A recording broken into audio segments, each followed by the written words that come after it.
కెరీర్లో ఎంత కష్టపడినా ఎందుకు కొందరికి ప్రభుత్వ ఉద్యోగం, మరికొందరికి ప్రైవేటు రంగంలో ఎక్కువ విజయాలు వస్తాయి? జ్యోతిష శాస్త్రం ప్రకారం దీనికి జన్మకుండలిలోని గ్రహస్థితులే కారణమని విశ్వసిస్తారు. జ్యోతిష్యంలో లగ్నం వ్యక్తి జీవితానికి పునాది.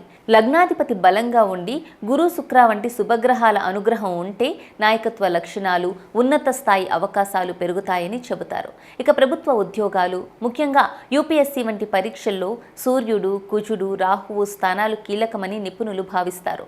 దశమ భావంలో బలమైన సూర్యుడు ఉంటే ప్రభుత్వ రంగంలో అవకాశాలు మెరుగుపడతాయని విశ్వాసం. అదే దశమ భావాధిపతి బలహీనంగా ఉంటే ఆటంకాలు ఎదురయ్యే అవకాశం ఉందని చెబుతారు. ఇక ఉన్నత విద్య కోసం జాతకంలోని 12వ ఇల్లు ముఖ్యమట.